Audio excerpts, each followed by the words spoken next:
విలేకరుల మిత్రుల ద్వారా నిన్న అపహరించబడ్డ మా నజీర్ గారి గురించి చెప్పడం జరిగింది. నిన్న రాత్రి Nellore fort town police station నుంచి క్షేమంగా తిరిగి తీసుకొచ్చాం. ఇక్కడ మిత్రుల ద్వారా నెల్లూరు జిల్లా ప్రజలకే కాదు, ఆంధ్ర రాష్ట్ర ప్రజలకి ఒక విషయం తెలియజేయాలనుకుంటున్నా. పోలీసులు నెల్లూరు ఫోర్ట్ టౌన్ స్టేషన్ నుంచి వచ్చి వాకాడ్లో ఉన్న మా నజీర్ గారిని ఎందుకు తీసుకువెళ్లారు, ఏ కేసు మీద తీసుకువెళ్లారు? కోర్టు స్పష్టంగా చెప్పింది 41A నోటీస్ ఇవ్వాలా అని. ఇచ్చారా?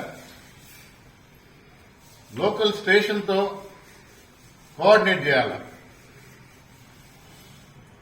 స్టేషన్లో ఉన్న వ్యక్తి అకంపెనీ అవ్వాలా? తీసుకువెళ్తున్నప్పుడు బంధువుల ద్వారా సంతకం చేయించుకోవాలా? ఏదైనా చేశారా? పాత రోజుల్లో ఒక కేసు పెట్టేవాడు. అది నిజమా అబద్దమా, లేదా ఏదైనా కాని వాడిని ఇరికించాలా అని, లేదా ఆల్రెడీ ఉన్న కేసులో ఈ పేరుని అటాచ్ చేసేవాడు. దొంగ కేసులు అనేవాడు. సంబంధం లేని కేసులు ఇరికిచ్చేవాడు. అంటే కేసు సరిగా ఉన్నా సంబంధం లేని కేసులు ఇరికిచ్చేవాడు. రెడ్ బుక్ రాజ్యాంగం అంటే ఇప్పుడు అర్థమవుతుంది. తాలిబాన్ల రాజ్యం. కేసు లేదు. ఎక్కడైనా ఒక పద్ధతి అనేది ఉంటుంది. ఒక తప్పు చేశాడా, నోటీస్ ఇవ్వండి, తెలియజేయండి. అసందర్భంగా సంబంధం లేని కేసులు, దొంగ కేసు, అది కూడా లేదు.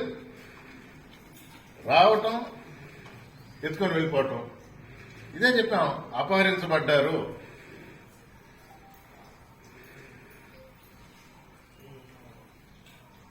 కొన్ని దేశాల్లో ఈ విధమైన రాజ్యాంగం నడుస్తుంది కాబట్టి ఇక్కడ పోలీసులను అడ్డం పెట్టుకొని సాయంత్రంకి ఎత్తుకొని వెళ్ళారు. ఎవరు తెలీదు. ఎక్కడ తీసుకెళ్లారు తెలీదు. కేసు పెట్టాలంటే మేము తీసుకోం. తర్వాత హైయర్ అఫీషియల్స్తో మాట్లాడితే రాతపూర్వకంగా కేసు నమోదు చేశారు. తర్వాత ఎంక్వైరీలు చేస్తే ఫోర్ట్ టౌన్ స్టేషన్లో ఉండారు. ఎందుకు తీసుకెళ్లారు? కాగితం ఏది? నోటీస్ ఏది?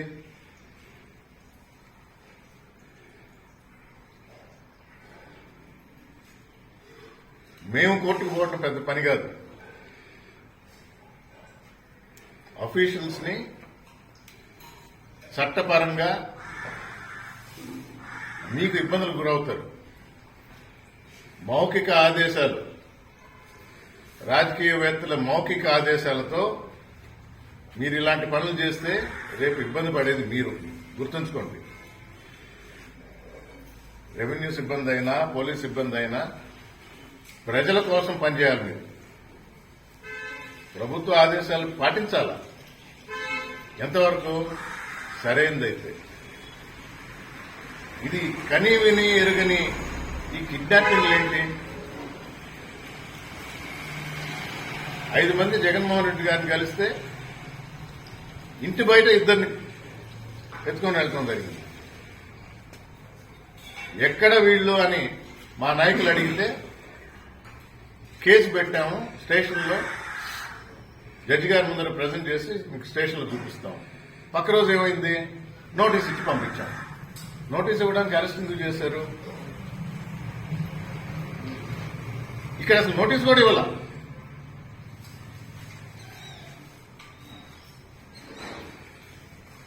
నేను నిన్నే చెప్పిన, నేదురుమల్లి కుటుంబాన్ని నమ్ముకున్న వాళ్ళు, వైఎస్ఆర్ కాంగ్రెస్ పార్టీ కార్యకర్తలు వారి జోలికి వస్తే మాత్రం మీరు ఇబ్బందులు పడతారు. రామ్ కుమార్ రెడ్డి గారు చెప్తుంటా, ఈ రోజు కోర్టుకు వెళ్తాం, రేపు మా గవర్నమెంట్ వచ్చినప్పుడు డిజిటల్ బుక్ లో ఎంటర్ చేసి మీకు ఇబ్బందులు తప్పవని చెప్తుంటా. మీ ఉద్యోగాలు చేయండి, లైన్ దాటద్దు. తీసుకువెళ్ళినప్పుడు నోటీస్ ఇవ్వలేదు కానీ రిలీజ్ చేయడానికి మాత్రం సంతకాలు తీసుకున్నారు. సరే మాకు కూడా కాపీ ఇవ్వండి సార్ అంటే అవసరం లేదు, మీకు ఇవ్వాలని చెప్పారు. మళ్ళీ 2 రోజుల్లో ఆమె కలిసింది జగన్మోహన్ రెడ్డి గారిని.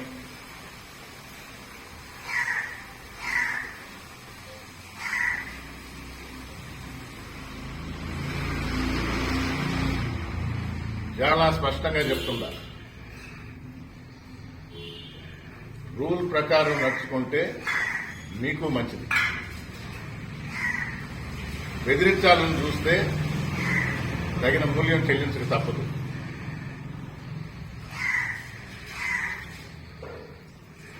పద్దెనిమిదో తేదీ వరకు నేను కూడా ఉంటాను.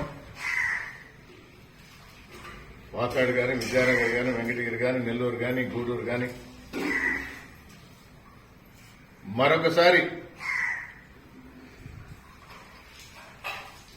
మా కార్యకర్తల జోలికి వస్తే, రూల్ ప్రకారం నడుచుకోకుండా ఉంటే మీరు తగిన మూల్యం చెల్లించుకోక తప్పదని మరొకసారి తెలియజేస్తూ ప్రజల కోసం పనిచేయండి. మీరు రక్షక భటులని మీకు పేరిచ్చారు, వారిని కాపాడండి. అంతేగాని డైరెక్ట్ గా మీరే ఈ విధంగా కిడ్నాప్ చేస్తే, ఈ విధంగా అపహరిస్తే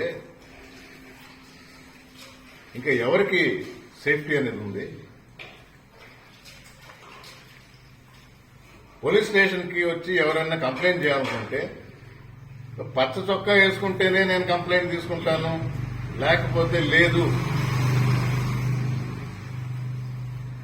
అనేది కూడా తప్పు. వాకాడ్లో కొత్తగా ఒక ఎస్ఐ వచ్చాడంట, మొన్నే ట్రైనింగ్ అయింది. ట్రైనింగ్ లో మంచి విషయాలు నేర్చుకుని ఉంటాడని ఆశిస్తూ ఇక్కడ ఇలాంటి వాటికి తావు ఇవ్వద్దు.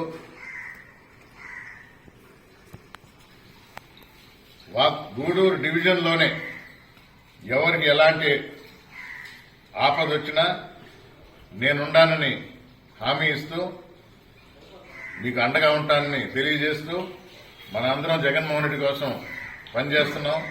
త్వరలో ఆయన ముఖ్యమంత్రి అవుతారు, మన ప్రభుత్వం వస్తుంది. అందరూ గట్టిగా ఉండండి. ఎప్పుడు కూడా నేను మీకు అందుబాటులో ఉంటానని మరొకసారి తెలియజేస్తూ సెలవు తీసుకుంటాను.